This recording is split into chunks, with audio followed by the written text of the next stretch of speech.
Welcome back to my channel. I'm EG. This is a Wednesday Reads book review video, but it's going to be slightly different because I didn't actually read a book. I watched a comic. And yes, I said watched, not read. So I watched / read Jesse Wolf's comic Elemental Conductors. Now this is a multi-issue, multi-volume piece, and you can find all of the volumes in, like print form, online, that sort of a thing. But he's also done this very interesting thing where he's taken the comics, added some animations, and put them on Vimeo. So this has things like voice acting, it's got Foley sounds, which is really cool. So it was kind of like watching a movie, except different. It was very interesting because, it's a comic, it's a still image, but it's had enough animation that the images move, I guess. So yeah, it was quite interesting to have that different dimension. But before I get into that aspect of things, let's talk about the actual story. So the story is sort of your fairly standard superhero style comic where an average guy, gets hit with some horrible thing and things go really wrong and he almost dies, and then magically wakes up and has powers. And this was interesting. I liked it. There's a reason why it's classic and used often. And I liked that. It's your standard superhero fic, which is great. Good fun. And I liked the added element of sort of, the government being the bad guys. Again, standard superhero fic.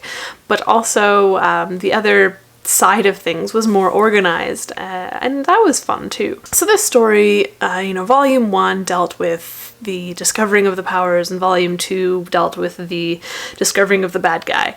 And it was very fun to see this different format. I liked it.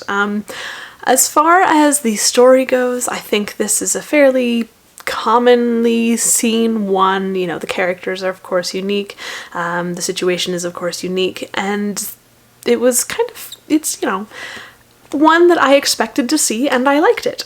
There's nothing wrong with that. Actually, a lot of the things that I read, not necessarily in the fantasy genre, but otherwise, happen to follow fairly standard guidelines, and I like them. So it followed those fairly standard guidelines. It was really, fun to see this unique perspective on it. I liked that a lot. I love comics. I have a few webcomics that I catch updates on every couple of days or so, and I've followed them for years, and I like the visual storytelling aspect of things. It adds an element, but it's not quite movies or television, which of course is entirely different. I like that extra added element. They say a picture's worth 1,000 words, and it matters. However, I think the execution of the making of the video was perhaps a little bit problematic. The Foley art was really cool. I love Foley sounds. I think that's just great fun. The background music, when there was music, it was appropriate. It was great. I liked that a lot. My problem was more with the voice acting. The main characters, there are two of them, Tony and Joshua, they were voiced by the same person, and I think that person did very well. And then there was the sort of leader of the resistance to the bad guys, and she was flat. There were a lot of, potentially emotionally charged situations. Things were happening that were quite dramatic, and the voice acting just didn't convey that at all. It just felt like she was sort of saying everything in the same tone. She didn't have any real inflection. It almost felt like a computer was reading it, and it was very bizarre. I think the other voice actor for a couple of the other side characters was just fine. I think it was mostly the woman that I had a problem with. And now you have to be aware that this is a comic originally, and it's been taken into a different format, so there are going to be slight differences there. And I liked the story, I think it was fun, I think it was interesting, I liked the comic art, I think that was great. So honestly, my problem was mostly with the voice acting, and it could be that it was just that couple of situations.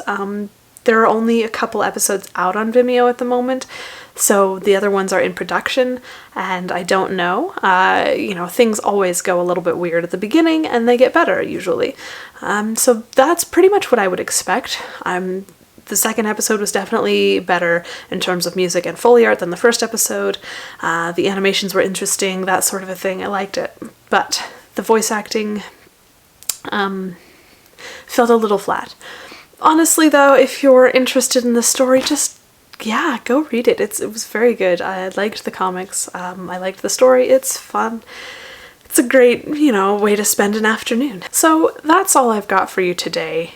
It is different from what I normally do, but I really like comics. My main problem with most comics is that I have a hard time reading things that are not in order, and things like the original Marvel and DC comics are often not in order in any way, shape, or form, and it drives me crazy. So this was not that.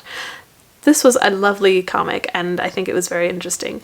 If you are interested in finding this comic on print and ebook form, the link is in the description box below. If you're interested in seeing it on Vimeo, go check that out too. That's all there. It's very interesting. I liked the different medium for reading comics, watching comics, seeing comics, experiencing this storytelling medium. I think that was very interesting. You can find me on all of the usual internet places. I have some interesting things coming up for the new year. If you are interested in any of that, go to my website, sign up for my newsletter. I will let you know as soon as things are on the way. In the meantime, I hope you have a fantastic day. I will see you next time. Bye.